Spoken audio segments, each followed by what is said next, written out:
नमस्कार। मैं बहुत दिनों से जाकिर नाइक के बारे में कुछ बोलना चाहता हूँ। मैं ये बोलना चाहता हूँ कि वो हिंदुओं का और अन्य धर्मों का इतना धर्मांतरण करा रहा है। वो जो भी कुछ कर रहा है सब दूसरों के, जो अपने धर्म के बारे में जो लोग नॉलेज ही नहीं रखते, कुछ ज्ञान ही नहीं है, तो वो दूसरे किसी के भी आगे झुक सकते हैं। जिनको अपने धर्म के बारे में ज्ञान नहीं, वो दूसरे किसी धर्म के भी आगे झुक सकते हैं। जैसे किसी आप में हिंदू के बारे में देखिए, जिसने वेद और ग्रंथ कभी पढ़ा नहीं, तो उसको बता दिया जाएगा कि पूरी दुनिया जब मुस्लिम हो रही थी, जब मुस्लिम का डंका बज रहा था, तो तू किधर था, अल्लाह तेरे से सवाल करेगा, तेरी आंखें फूट गई थी, तू बहरा हो गया है, गूंगा हो गया था। पूरी जब दुनिया इस्लाम की तरफ जा रही थी, तो तू अपने धर्म में क्यों खोया हुआ था, ये धर्म तुझे बर्बादी की तरफ लेके जाएगा। मैं कहता हूँ अगर बर्बादी की तरफ लेके जाएगा तो पूरी दुनिया में सबसे ज़्यादा ईसाइयों की संख्या है, और अगर अल्लाह को ये मंजूर ही नहीं है तो कोई भी ईसाई एक सेकंड भी सांस नहीं ले सकता। अगर गॉड ने जिस दिन नहीं चाहा, जिस दिन चाहा, तो कोई एक भी दिन सांस नहीं ले सकता। ये सब हमारे और आपकी कट्टरपंथी है। मैं तो कहता हूँ कट्टरपंथी में ना रह के अपने देश के बारे में सोचा जाए, अपने देश के विकास के बारे में सोचा जाए। मैं कहता हूँ जहाँ पे मुस्लिमों की सबसे ज़्यादा संख्या है, वहाँ पे तो मेरे समझ से कोई अन्य धर्म का ही शायद कोई आदमी वहाँ पे रहता होगा, शायद 10% में या 5% में।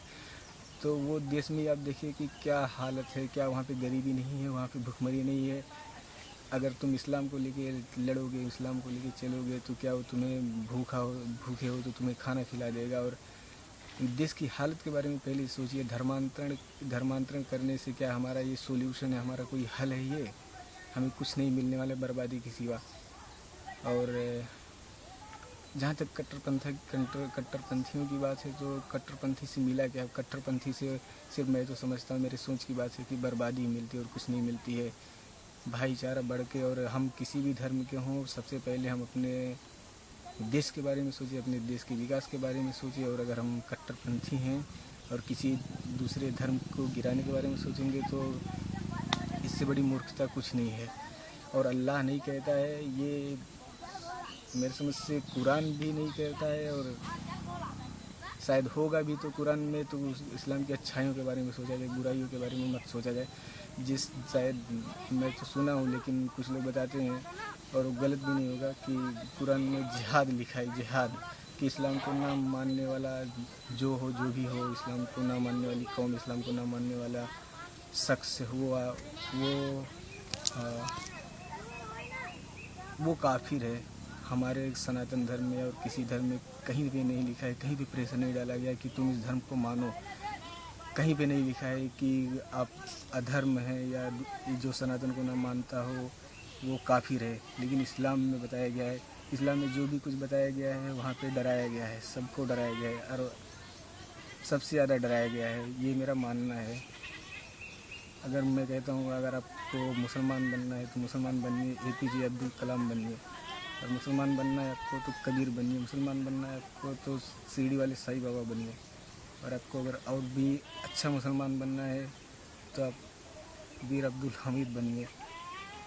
मुसलमान, ये सब मुसलमानों को देख ले कि कभी भी वो समाज की कुरीतियों को सबके समक्ष रखते थे, और उसे अच्छाई और बुराई के बारे में समझाते थे, और हमेशा समाज की जो अच्छाइयाँ हैं उनको जागृत करते थे, हमको जागृत करते थे। ये सब मुसलमान मैं इन लोगों को मानता हूँ, जो धर्म के नाम पे मरते हैं, करते हैं। मैं ये नहीं कहता मेरा धर्म बहुत अच्छा है, हमारा धर्म बहुत अच्छा है, लेकिन उसको मानने वाले गलत है। मेरी समझ से अगर हर मुसलमान को कुरान तो पढ़े, वो पढ़े ठीक है, लेकिन हर वेद और ग्रंथ को भी पढ़ना चाहिए। हर मुसलमान को पढ़ना चाहिए। फिर हमारी और अच्छाइयों और हमारी बुराइयों के बारे में आप सुनिए मत, जो चीज़ लिखा है आप उस पर विश्वास कीजिए। और चिल्लाना नहीं चाहिए कभी। दूसरे के धर्म के ग्रंथ को, वेद को आप पढ़िए, उसके बाद सोचिए। मैं तो कहता हूँ कि अगर कोई भगवत गीता पढ़ ले तो सबसे बड़ी समाधान वो है। अगर हम किसी अचरज में पढ़ते हैं, किसी समस्या को पढ़ते हैं, तो भगवत गीता एक ऐसा वरदान है, एक ऐसी किताब भगवान ने दिया है हमको, कि हर चीज़ का हल, हर चीज़ का सोल्यूशन हमारे पास है, हमारे भगवत गीता में है। और मैं सोचता हूँ पूरी दुनिया अगर भगवत गीता को जान जाए तो पूरी दुनिया उसे अपना ले। ये एक धर्म है। और कट्टरपंथी के रास्तों को मैं सोचता हूँ कि इसे छोड़ के देश के विकास के बारे में सोचा जाए। और दिमाग के पैदल मौलाना जजबील के ऊपर बहुत से लोग, ज़्यादातर मुस्लिम लोग उनके ऊपर बहुत ज़्यादा उनको पसंद करते हैं और कहते हैं कि ये मौलाना जजबील, ये शख्स आपके संस्कृत से बीए किया है। और वो चैलेंज करता है कि धरती, हिंदू लोग बोलते हैं धरती को माँ, और गंगा मैया को बोलते हैं माँ, और गाय को बोलते हैं माँ। वो धरती जिसमें जो फट जाती है उसमें लाखों करोड़ों लोग मर जाते हैं, तो माँ कहाँ रहती है? मैं कहता हूँ तुम लोग की जब जायरीन कहीं पे जाती है, किसी भी मज़ार पे या कहीं पे मस्जिद पे जाती है, तो वो बस पलट जाती है, तो अल्लाह उसे क्यों नहीं बचाता है? जिसकी मौत है उसे कोई नहीं बचा सकता है। और अभी मक्का में मैं सुना था, वहाँ पे पत्थर फेंकने की रस्म अदा करते समय भगदड़ मची थी, तो वहाँ पे कितने लोग मारे गए थे, तो अल्लाह क्यों नहीं बचाया? तो धरती हमारी माँ है, तो ये नहीं, उसका अर्थ गलत मत निकालो। अगर तुम इतने ही पढ़े लिखे हो तुम ऐसी बात ही नहीं करते, और तुम जाहिल हो तो जाहिल लोगों को, जो तुम्हारी बड़ाई करेगा वो भी जाहिल ही होगा। कभी पढ़ा लिखा या समझदार आदमी आपकी तारीफ़ ही नहीं करेगा। अगर तुम सारे ब्राह्मणों को चैलेंज करते हो तो ब्राह्मणों को छोड़ो, पहले आके मेरे से बात करो। तुमको बहुत ज़्यादा नाज है अपने ऊपर, और जो तुम्हारे मानने वाले उनको भी बहुत नाज है।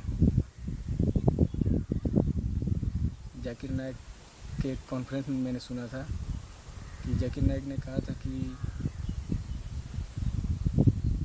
अगर हम, हिंदू धर्म में भी लिखा है, अगर हम बकरी पुर्णियों को श्राद्ध दे देते हैं तो उनकी आत्मा को शांति मिलती है, लेकिन अगर हम भाजी या पालक चढ़ाते हैं उनके श्राद्ध में, तो उनके आत्मा को 1 महीने के लिए शांति मिलती है, और भिंडी चढ़ाते हैं तो 2 महीने के लिए शांति मिलती है। इसी तरह अगर हम अपने पूर्वजों को श्राद्ध चढ़ाते हैं, मांस, गाय का मांस या किसी मांस, तो उनके आत्मा को पूरे 1 साल के लिए शांति मिलती है। ये बात दुर्योधन ने कहा था, आप ही ने कहा कि ये बात दुर्योधन ने, तुमने तो वो बात बताई अधर्म की, और उसे एक आदमी, एक हिंदू ने इस पे बहुत ज़्यादा इफ़ेक्ट होके उसने इस्लाम को कबूल कर लिया था। मैं कहता हूँ अगर वो अपने धर्म की पढ़ाई आज पढ़ता तो ऐसी गहराई, ऐसी कीचड़ में जाके ना फंसता हो, अगर वो अपनी धर्म की पढ़ाई करता। दुर्योधन की बात आपने क्यों बताई? दुर्योधन का तो पूरी दुनिया जानती है दुर्योधन के बारे में क्या हुआ था। पराजय हुई थी और उसका संहार हुआ था, भगवान श्री कृष्ण ने किया था उसका संहार। तो तुम तो अधर्म की बात बताई, और वो अधर्म की बात तुमने साबित किया, तुम अधर्म की तरफ लेके जा रहे हो दूसरों को।